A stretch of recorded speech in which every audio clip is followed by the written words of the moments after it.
Beleza, galerinha? Tudo em paz? Tudo tranquilo? Estamos nós de volta, aula de história. Agora a gente vai entrar num tema novo, né? As grandes navegações europeias, né? Que seguindo esse próprio entendimento, nós chegamos lá depois nos grandes descobrimentos, né? Que a gente vai chegar daqui a pouco. E por que as grandes navegações? Para a gente entender um pouco disso, a gente vai falar um pouco do que estava acontecendo na Europa.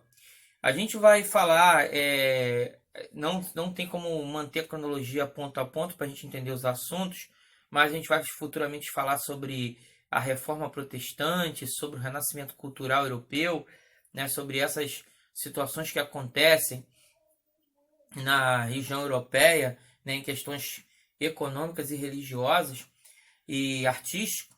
Mas para a gente entender um pouco também, a gente vai primeiramente pensar como que funcionavam as navegações desse período da Europa. Primeiro, a gente entender que os europeus, quando se chama até quem descobriu o Brasil, e hoje a gente sabe que para nós brasileiros isso é uma resposta errada, porque havia já os ameríndios, né, nossos irmãos indígenas aqui, né, suas tribos ancestrais. A gente sabe que o Brasil já existia desde aquela pré-história que nós estudamos no sexto ano, que já havia vários grupos humanos vivendo nesta América, né, o Brasil e toda a América do Norte. E a gente entender que, gente, que esses grupos que estão vivendo no Brasil e em toda a América eram seres humanos. Então já havia, a gente não tem como descobrir uma região que já havia habitantes. Então por isso que a gente hoje chama o termo de achamento, conquista, né, do Brasil. Mas para o europeu, de fato, é um descobrimento. Por quê? Porque a ideia que eles tinham de continente era isso. A África, por mais que eles só conheciam a África do Norte, a parte de cima, né, por causa do contato com os grupos muçulmanos, mas eles sabiam que tinha uma África mais ao sul, isso eles tinham consciência, até por causa dos escritos desses grupos árabes muçulmanos, né? Eles conheciam a Ásia, né? Já existiam as famosas viagens de Marco Polo, que era uma crônica escrita por um viajante de ter chegado à China, às Índias. Eles conheciam também o comércio. Depois que a gente falou das cruzadas lá na Baixa Idade Média, né, que teve o renascimento comercial, eles vão ter contato com alguns produtos que só existem no Oriente, as especiarias, que são os condimentos, como também a seda chinesa, como vários tipos de tecidos e materiais que só haviam na região lá da Ásia. Então eles conheciam também o continente asiático, o continente africano e o continente europeu. Alguns acreditavam até que Jerusalém, aqui no Oriente Médio, era o centro do mundo, né? Se falava também, e era pregado até pela igreja que controlava o pensamento humano, né, e que, na verdade, os homens partindo para o oeste, eles caíam no abismo, porque a ideia da ideia deles é que a Terra era plana. Então, por que os homens vão começar as grandes navegações? O comércio que eles faziam era normalmente nesse comércio do mar Mediterrâneo, que já existia desde o mundo antigo, com os fenícios, que a gente viu lá no sexto ano, com o próprio Império Romano que vai controlar isso, vencer os cartagineses. Então o mar Mediterrâneo, se lembra? O Mare Nostrum, né? Esse mar Mediterrâneo era onde vivia o comércio. Só que com aquelas questões da Baixa Idade Média, das guerras entre o Islã e os cristãos, depois do fim do Império Franco, nós tínhamos essa região aqui que está de vermelho, que é a Espanha e o pretinho de Portugal. Essas regiões era na verdade um emirado muçulmano, né? Era o Emirado de Córdoba. Essa região aqui era um reino muçulmano, foi conquistado pelos muçulmanos. Eles começaram aqui na Península Arábica, se estenderam pelo norte da África e pelo parte do Oriente Médio e chegaram até conquistar a Península Ibérica, essa região aqui que está pintada, que a gente chama de Península Ibérica.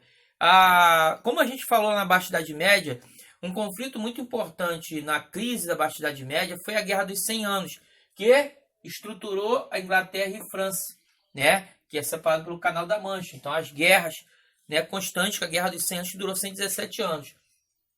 Portugal e Espanha surgiram da Reconquista Ibérica, em que grupos cristãos conseguiram libertar essa região dos muçulmanos, né, empurrando os muçulmanos de novo para aqui para o norte da África, né. Eles reconquistaram essa região e surgiu essas duas novas nações. A Espanha, que é um conglomerado de reinos, Catalunha, Reino de Castela, Aragão, País Baixo, vários outros.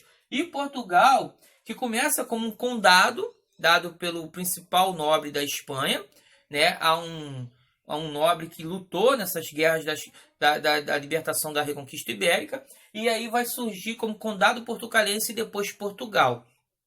Essas nações, elas já começam a se fortalecer por questão das relações cristãs, né? E porque em cima da guerra se fortaleceu a unidade do povo. Bem, esses países, principalmente Portugal, que nos interessa muito, vivia muito da questão do comércio. Você pode ver que Portugal aqui, ó, boa parte é litoral, tá para o mar.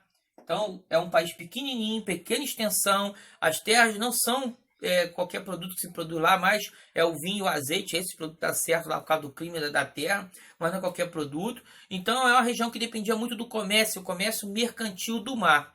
Aí havia um problema. Essa região do Mediterrâneo, desde o fim das cruzadas, desde o começo dessa Baixa Idade Média, quem controlava eram os reinos italianos, né? Verona, Pisa, Veneza, né? Esses reinos italianos é que controlam o comércio com os grupos muçulmanos que estão aqui para a Ásia. Então, esses portugueses, principalmente, né, e até os espanhóis, eles tinham que comprar as coisas com ágio aqui, ou tentar fazer a travessia terrestre, que apesar de ter os novos caminhos criados pelos cruzados, ainda era muito complexo, fora que você tinha que passar por outras nações. Então, esse produto chegava muito caro.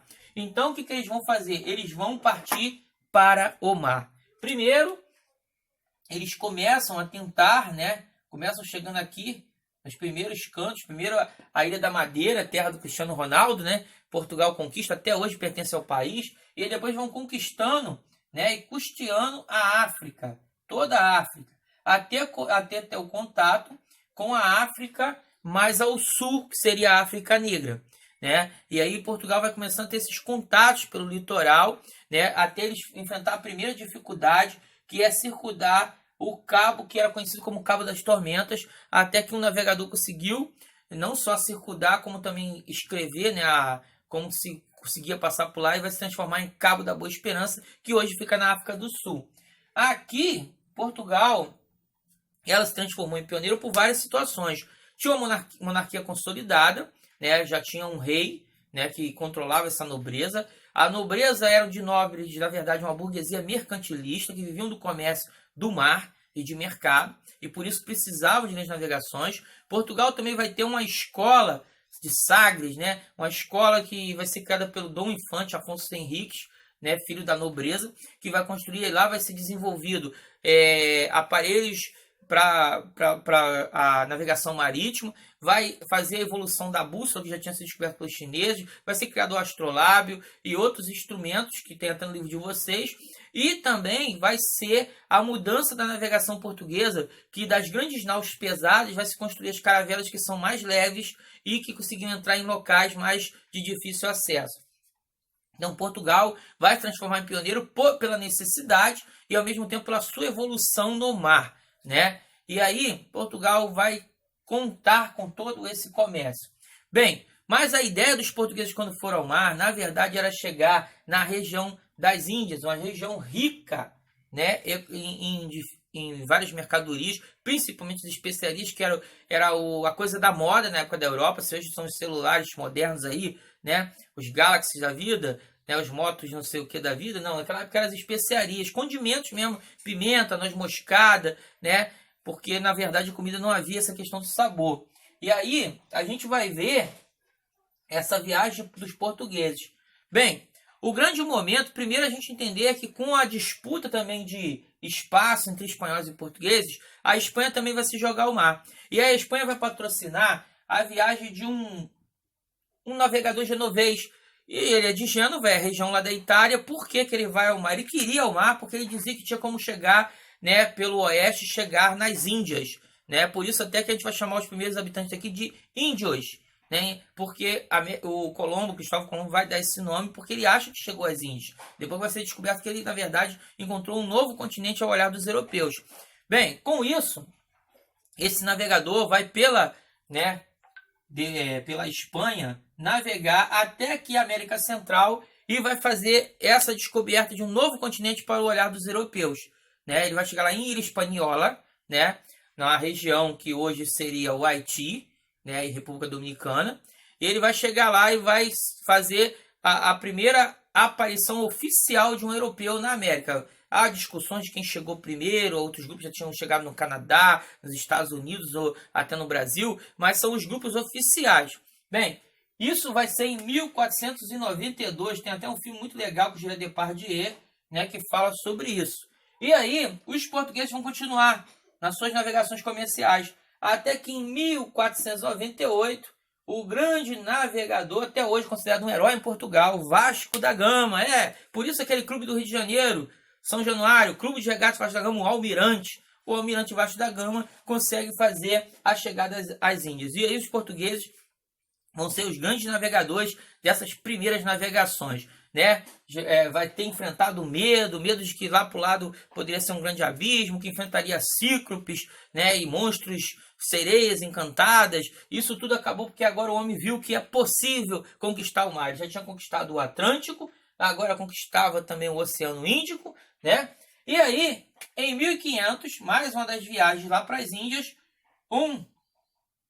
nobre português vai fazer contatos com as terras brasileiras lá na Bahia, né, em Porto Seguro. No dia 22 de abril de 1500, aporta um navio europeu com a bandeira de Portugal, Pedro Álvares Cabral. Bem, esse é o primeiro começo de a gente entender essas grandes navegações, beleza? Vamos que vamos!